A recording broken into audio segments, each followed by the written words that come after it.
দাঁড়া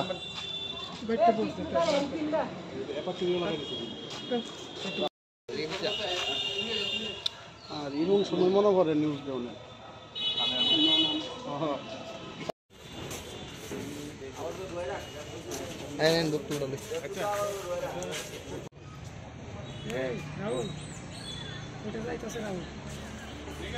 একটু করাও না একটু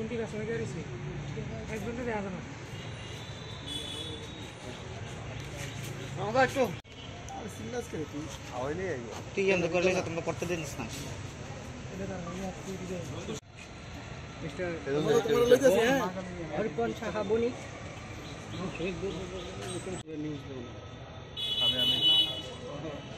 স্যার একটু দিকে দিল বাস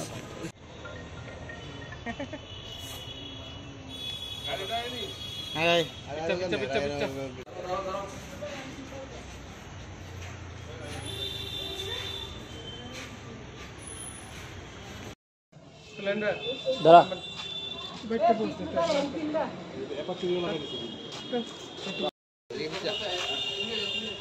আর এরকম সময় মনে করে নিউজ দেওয়া না গাড়ি এটা তো না ওয়ার্কশপ করা এরপরে তো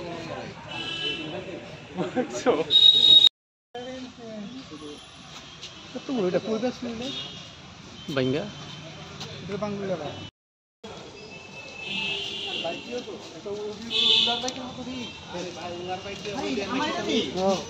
মোবাইল ছিল গত রাত্রে মোবাইল চলাকালীন সময় আমরা সন্দিগ্ধজনক অবস্থায় একটি গাড়িকে পাওয়া যায় যার মধ্যে গভর্নমেন্টের যে লোহার ব্রিজগুলি আছে ব্রিজের একটা পার্ট দেখা যায়।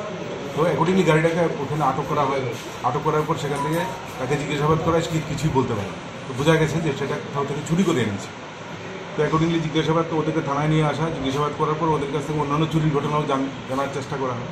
তো শেষ পর্যন্ত ওদের কাছ থেকে আরও দুজনের নাম পাওয়া যায়, যাদের কাছ থেকে আমরা আরও দুটো বাইক উদ্ধার করতে পারি, যেগুলি এই মাসেরই 9 তারিখে এবং 5 তারিখে চুরি হয়েছিল। এগুলি একটা রামঠাকুর এখান থেকে আরেকটা এমজি বাজার থেকে। তো এই বাইকগুলি আমরা উদ্ধার করতে পারি। এগুলি রবীন্দ্রনগর এলাকা থেকেই পাওয়া যায় এবং যারা এই ঘটনায় জড়িত তাদেরকে আজকে আমরা কোর্টে পাঠাবো রিমান্ডের জন্য, পুলিশ রিমান্ডের জন্য। এবং পুলিশ রিমান্ডে ওদেরকে জিজ্ঞাসাবাদ করে ওদের যারা আরও অ্যাসোসিয়েট আছে, জড়িত আছে, এদেরকেও আমরা বার করার চেষ্টা করি। যাদেরকে আটক করেছেন তাদের নামে কি আগে কোনো চুরির কেস বা না? এর মধ্যে একজন আগে ছিল, অনেক আগে, কিন্তু রিসেন্টলি সে আবার ইনভলভ হয়েছে, সেটা আমরা বুঝতে পারি। কতজন তোর আটক করেছে? টোটাল 4 জন। কোথায় থেকে তাদেরকে আটক করা হয়েছে? তাদেরকে ওই তো 2 জনকে বাইপাস থেকে আর 2 জনকে রবীন্দ্রনগর।